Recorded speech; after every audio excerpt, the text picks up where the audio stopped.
अस्सलाम वालेकुम। Like subscribe और बेल आइकन ऑल पर क्लिक कर लिएगा। जो स्टॉक के नेम मैं आप लोगों को बता रहा हूँ ना, अभी तो तेज़ी आई नहीं है, मैं तभी तो आप लोगों को कंटिन्यूसली अपनी हर वीडियो में ना स्टॉक की बाय कॉल दे रहा हूँ। जैसे ही KC100 1,18,000 से 2300 ऊपर निकलेगा तो एक्चुअल तेज़ी आएगी ना KC100 में 1,18,000 के बाद, यानी कि फिर इंडेक्स 2300 ऊपर निकलता हुआ 1,22,000 1,25,000 और 1,28,000 तक चला जाएगा। लेकिन इस तेज़ी में जो भी स्टॉक्स बढ़ेंगे ना, तो उन सब में वॉल्यूम बन रहे होंगे, यानी कि अभी से आप लोगों को उन्हीं स्टॉक्स में एंट्री मार के होल्डिंग कर लेना है कि जिनमें आप लोग खुद देख रहे हैं कि लाखों शेयर्स के वॉल्यूम तो बन रहे होते हैं, लेकिन अचानक तेज़ी आती है और फिर वो शेयर ना तेज़ी से ऊपर निकल जाता है, यानी कि अपने रेजिस्टेंस एरिया को ब्रेक कर देता है। और ज़्यादातर लोग चढ़ते ही उन्हीं स्टॉक्स में कि उन लोगों को पता है कि वॉल्यूम बन रहे हैं, और वॉल्यूम बनेंगे तो फिर जाहिर सी बात है कि अगर मैं लोअर रेट पे स्टॉक को बाय करके होल्डिंग कर लेता हूँ, तो फिर तो मुझे पता है कि जैसे ही ये स्टॉक बढ़ेगा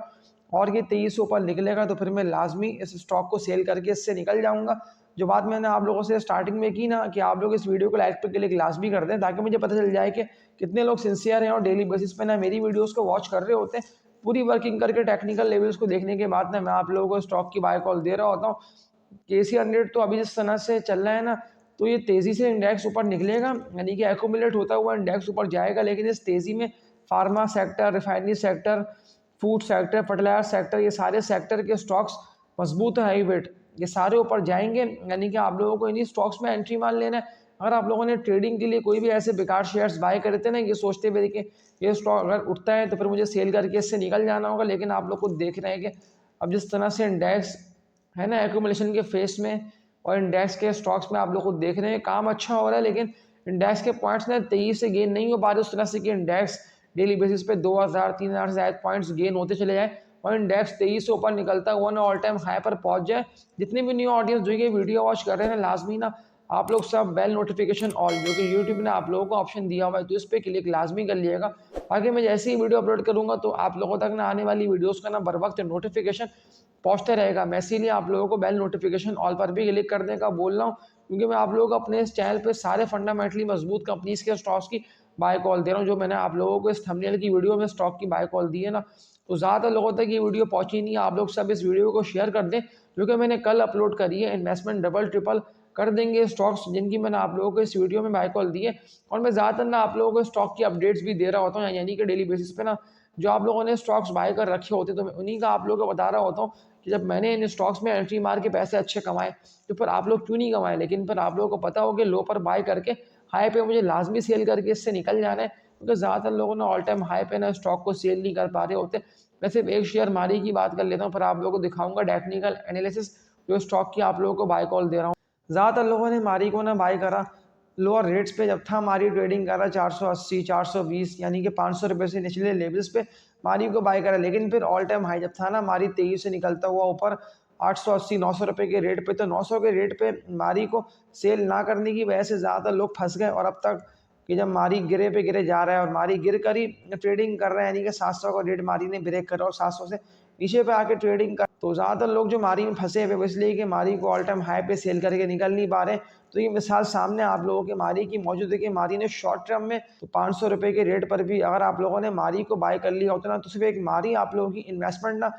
2300 ऊपर निकलता हुआ गया है तो डबल तो हो जाती है। लेकिन फिर उसके लिए आप लोगों को सेल लाजमी स्टॉक को कर देना है। किसी भी शेयर में आप लोगों को प्रॉफिट अच्छा हो रहा हो तो लाजमी वन टाइम प्रॉफिट टेकिंग कर लेना बनता है। 12 आज KC100 ना फंसा रहा है, लेकिन 1,13,800 पे तो इंडेक्स पहुंच के ट्रेडिंग करता रहा। जो स्टॉक की नेम मैं आप लोगों को बता रहा हूँ, तो अगर आप लोगों को सेफ साइड मजबूत कंपनीज के स्टॉक्स में इन्वेस्टमेंट कर लेनी है, तो फिर तो आप लोगों को इन स्टॉक को ना बाय कर लेना बनता है। तो पहली कंपनी की बात कर लेता हूँ। तो सवाल ज़्यादा लोगों के एंग्रो होल्डिंग्स के कमेंट सेक्शन में लिख कर आए हुए थे कि लाजमी एंग्रो होल्डिंग्स का बता दिएगा, हमें तो इसको बाय करना है, ये तो हमें मिल नहीं पा रहा। तो एंग्रो होल्डिंग्स लिमिटेड ना अब ये हो चुका है, यानी कि दाऊद हरकुलिस और एंग्रो कॉर्पोरेशन, इनका मर्जर होकर अब एक नेम सामने आ चुका है जिसका नेम है एंग्रो होल्डिंग्स लिमिटेड। तो 216 रुपये के रेट पे ना एंग्रो होल्डिंग्स ट्रेडिंग करता रहा, लेकिन जिस तरह 23 से 1 करोड़ तक के वॉल्यूम आज बन गए ना, तो कौन से रेट पे इस कंपनी के स्टॉक में एंट्री मार लेना बनती है। मैं आप लोगों को अभी दोबारा इस कंपनी के स्टॉक में ना एंट्री मारने का इसीलिए बोल रहा हूँ, क्योंकि बहुत मजबूत सपोर्ट लेवल से ना ये बाउंस बैक कर चुका है और ये बाउंस बैक करता हुआ 23 से उठ रहा है। तो फिर अब जब एंग्रो होल्डिंग 216 रुपये के रेट पे ट्रेडिंग कर रहा है और ये यहाँ से रिवर्सल ले रहा है, तो ये जैसे ही इस रेजिस्टेंस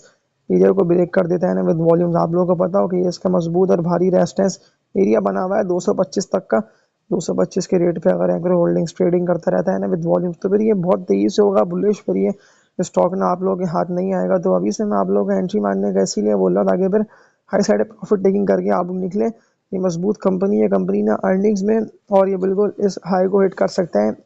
फरवरी के मंथ तक की बात कर लेता हूँ, तो अगर आप लोगों को कोई भी ऐसे मजबूत कंपनीज के स्टॉक्स में प्रॉफिट्स नहीं हो पा रहे ना, यानी कि आप लोगों ने बाय करे थे कि 23 से ऊपर जाएगा तो हमारे साइड पे सेल कर लेंगे और वो मजबूत कंपनी का स्टॉक है, लेकिन ये भी मजबूत कंपनी है एग्रो होल्डिंग्स, तो आप लोगों ने स्टॉक को सेल करके ना एग्रो होल्डिंग्स को बाय कर लिएगा। तो इस वीडियो को लाजमी ना आप लोग सब मिलकर शेयर करिएगा और मुझे कमेंट्स करके बता भी दिएगा कि अगर आप लोगों ने एग्रो होल्डिंग्स नहीं बाय करा हुआ तो फिर कौन सा स्टॉक आप लोगों ने बाय कर रखा है। लेकिन खरीदने का मैं आप लोग इसीलिए इसको बोल रहा हूँ क्योंकि अभी भी KC 100 में इतना पोटेंशियल है, यानी कि इंडेक्स ऊपर निकलेगा, लेकिन अब ऐसा होता है कि ज़्यादा स्टॉक्स रेजिस्टेंस एरिया पे हिट करके नीचे की तरफ जा रहे हैं, तभी तो इंडेक्स में एकदम पड़ रहा है सेलिंग प्रेशर। लेकिन इस सेलिंग प्रेशर में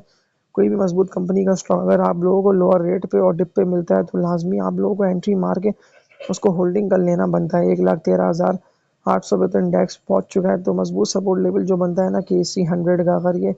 यहाँ पर आता है तो बिल्कुल जो स्टॉक के नेम मैंने आप लोगों को इससे पहले भी बता के रेकमेंड कर दिए हैं, तो वो लेवल है KC 100 का 1,10,000 से लेकर 1,11,000 तक का। अगर इंडेक्स 1,10,000 1,11,000 पे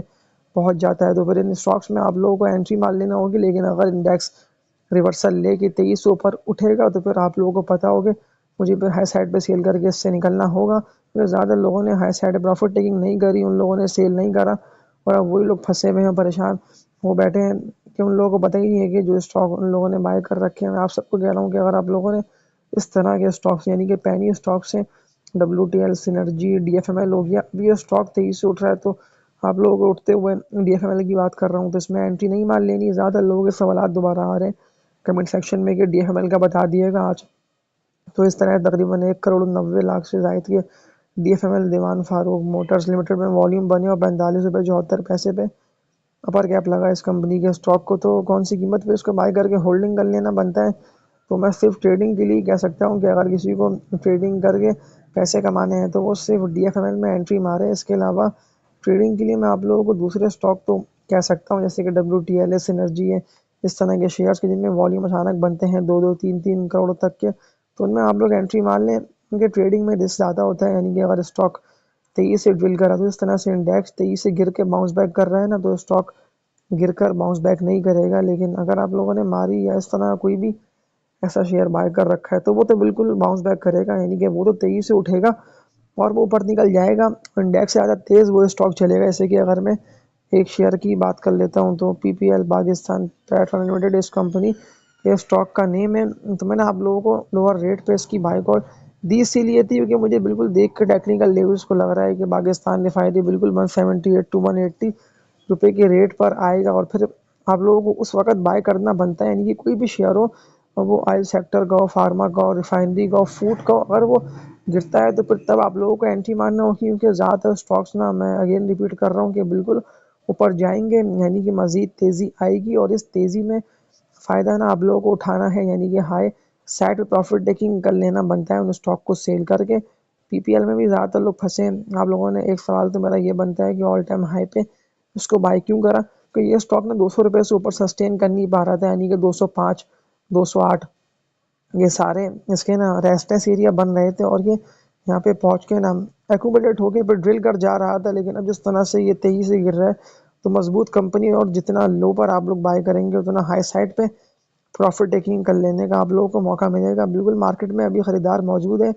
बायर्स की एंट्री है, तभी तो बायर्स ने इंडेक्स को उठा के रखा है। इंडेक्स उठा इसीलिए है कि बायर्स ने हर कीमत पे स्टॉक को बाय करा है। एक स्टॉक का ज़्यादातर लोग सवालात कर रहे थे कमेंट सेक्शन में कि इत्तेफाक का बता दिएगा, तो इसका ना मैं आप लोगों को बता के इस वीडियो का एंड करता हूँ कि बाइंग बनती है या नहीं बनती। लेकिन अगर किसी को लॉन्ग टर्म होल्डिंग, जैसे कि मैं साल 1.5 2 साल के लिए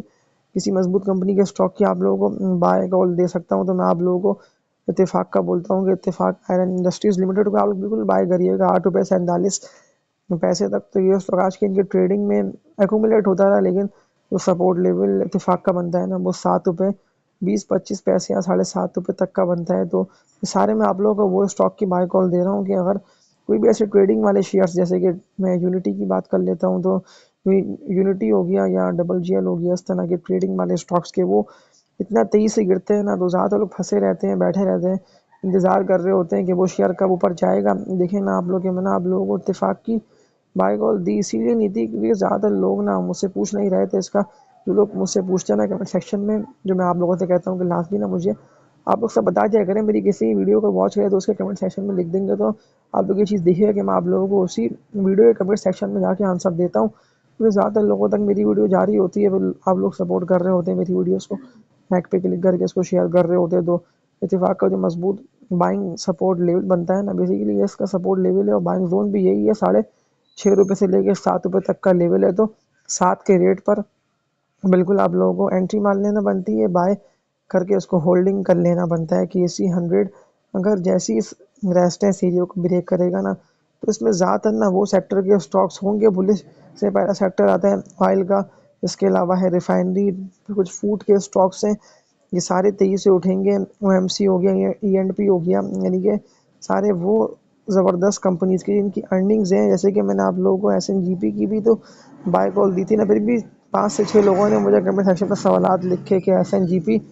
का आप बता दिएगा। अब तो ये 100 का रेट भी ब्रेक कर चुका है, तो कौन से सपोर्ट लेवल पर इसको बाय करना बनता है। न्यू बाइंग का ज़्यादा लोग मुझसे पूछ रहे हैं कि एसएनजीपी को तो हमने प्रॉफिट टेकिंग कर ली थी आपके कहने पे, मैंने आप लोगों को 108 से 110 के रेट पे सेल करके इससे निकलने का इसलिए कहा था कि ये स्टॉक ना 108 110 के रेट पे जाके ना रेस्ट कर रहा था और फिर ये गिर रहा था, तो मैंने तभी आप लोगों को सेल करके इससे निकलने का बोला, क्योंकि इसके अलावा भी बहुत सारे ऐसे स्टॉक्स हैं जिनको आप लोग बाय करके होल्डिंग कर सकते हैं। तो अब ये गिर के लोअर लो पे आ रहा है, तो जो सपोर्ट लेवल पहली बाइंग के लिए इस कंपनी के स्टॉक का बनता है ना, ऐसा है जीपी का, तो वो इसका बनता है 90 रुपये से लेके 92 रुपये तक का।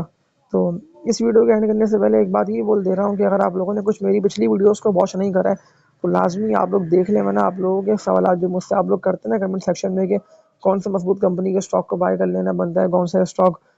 यानी कि डिविडेंड के लिए बेहतर है, या कौन सा लॉन्ग टर्म होल्डिंग 1 साल या 1 महीने के लिए बेहतर है। तो मैंने आप लोगों के सवाल के आंसर ना अपनी कुछ पिछली वीडियो से कमेंट सेक्शन में दिए हुए, तो उनको वॉच कर लेंगे तो इन दी एंड फ़ायदा ना आप लोगों को हासिल होगा। तो ये सारे मैंने आप लोगों को आज भी वो स्टॉक की बाय कॉल दी और सपोर्ट लेवल्स बता के रेकमेंड करे, क्योंकि ज़्यादातर लोग मुझसे पूछ रहे होते हैं इन्हीं स्टॉक का। तो उम्मीद है कि आप लोगों ने मेरी इस वीडियो से बहुत कुछ सीखा होगा, तो लाजमी इसको लाइक पे क्लिक करते जाइएगा ताकि मुझे पता चल जाएगा कि कितने लोग सिंसियर हैं और डेली बेसिस पे ना मेरी वीडियोस को वॉच कर रहे होते हैं, या वरना ये कीवर्ड जो मैं आप लोगों को बता रहा हूँ डेली बेसिस पे कि PSI बस आके जस्ट आके PSX लिख के यूट्यूब पर सर्च करके आप लोग मेरी वीडियोस को वॉच करिएगा। और तब तक के लिए अपना ख्याल रखिएगा। अल्लाह हाफिज़।